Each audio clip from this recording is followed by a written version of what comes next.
Good day, Crime Talk aficionados. My name is Scott Reich, and this is Crime Talk. It's Saturday, so what does that mean? That's right. It's the Saturday recap of the top stories throughout the week, all in one convenient location.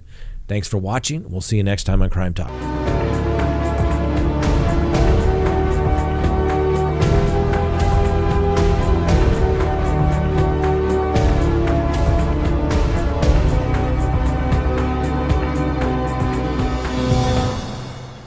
Next on the docket, Alex Murdock. He's officially a person of interest in connection with the criminal investigation of the double homicide, which claimed the lives of his wife, 52-year-old Maggie Murdock, and the younger son, Paul Murdock. Now, recent reports indicates that there is physical evidence linking Murdock directly to the shootings, although no one has been arrested in connection with that investigation. As I said, Tuesday, January 18th. Is Lori Vallow coming home? Well, what do you mean by that, Scott? Does that mean she's going home? Well, not really. So the state hospital where Lori Vallow is currently being treated to have her competency restored has filed a report, and that report is a competency evaluation that's gone to the court. The attorneys, through the Attorney General's office there in Idaho, on behalf of the state hospital, asked that that report be sealed, and the court timely granted that order. So what does that mean? It means that the judge will get a copy of the competency evaluation. The prosecutors will get a copy of the competency evaluation. And Lori Vallow's attorney, Mr. Archibald, will get a copy of it. Mark Means will not get a copy of it because he is no longer an attorney on the case. So the question becomes, is she coming home? And what I mean, is she coming home back to the county jail, or is she going to remain at the state hospital? Well, we don't get a copy of the report. We won't know unless a couple things take place. One, we learn if she's being transported to her county jail. Second, if a court date is set for some sort of an advisement hearing. And obviously, if she remains at the state hospital, we won't hear anything. I'm betting on option 3, state hospital. I just somehow have a hunch that she is not better and that she is not restored to competency. We'll just have to wait and see whether I'm right or maybe I'm wrong. I don't know. Nobody knows other than the people that have seen that competency evaluation. We shall wait and see. Next on the docket, Summer Wells. Yep, another missing kid case that no one seems to have any information about. Well, the reward for information regarding the disappearance of Summer Wells is now up to $73,000. The total comes from 2 large donations of $25,000 and $10,000 received at the beginning of the reward fund. And the rest of the money is made of contributions made directly to the bank or mailed to the church, which is mailed directly to the Church Hill Rescue Squad, which is in charge of the fund. As you may recall, 5-year-old Summer Wells went missing from her home in Hawkins County there in Tennessee in June of 2021. The Church Hill Rescue Squad and its board of directors hopes that extending the reward fund will drive people to provide any credible leads or tips, and these funds will either be dispensed to someone who comes forward with credible tips or to the Child Advocate Center as the stated and determined in the reward fund when it was created. The reward fund has been extended until June 15th of 2022. At that time, it will go under review by the board of directors. Somebody knows something, ladies and gentlemen. Let's get to it, which is kind of why we're talking about Orion and Orson West. That's right. It's been a year, ladies and gentlemen.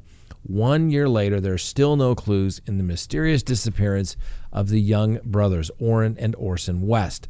The little boys went missing from their home of their adoptive parents in California City, California, shortly before Christmas of 2020. Since then, police had uncovered very little clues, and police so far have not confirmed whether anyone is actually a suspect. The police have said that the adoptive parents were asked to take a lie detector test, but he did not say whether they actually ended up taking the test.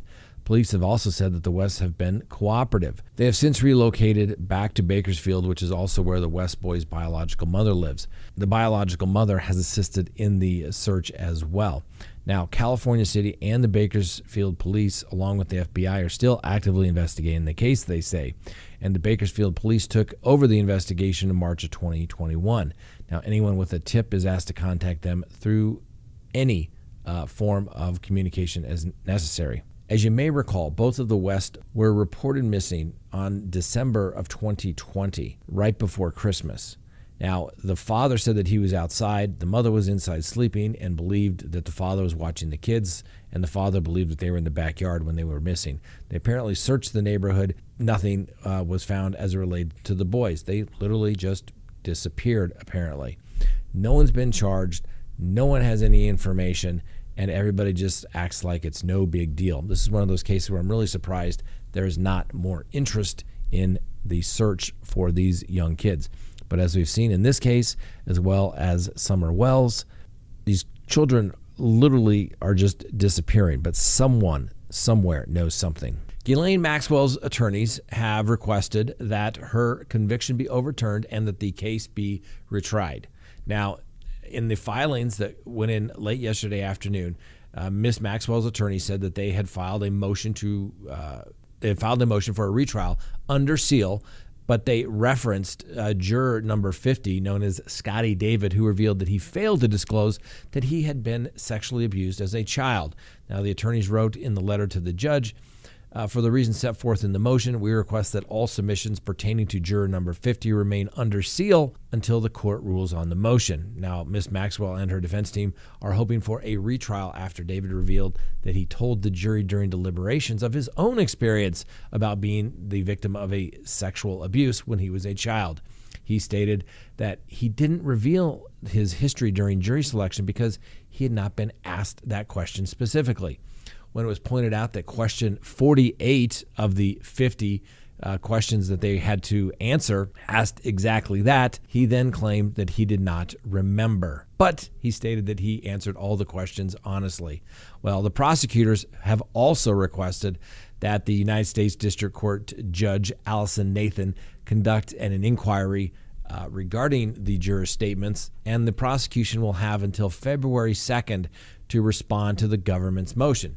Now, of course, the government will probably say, no harm, no foul. And they've all but said, hey, if they just go along with the verdict, we won't go forward with those perjury charges, which is frankly the least of Miss Maxwell's concerns. I have stated this. I have a real problem when jurors don't disclose biases in voir dire. That's the whole purpose of it. Hell, that's the name, voir dire. It's a French word for meaning speak the truth, so that at the end of the day, win, lose, or draw, everybody gets a fair trial. But if the jurors aren't being absolutely honest about where they stand and how they're going to try the case, guess what? Somebody's not getting a fair trial. And whether you like it or not, Miss Maxwell should get a new trial.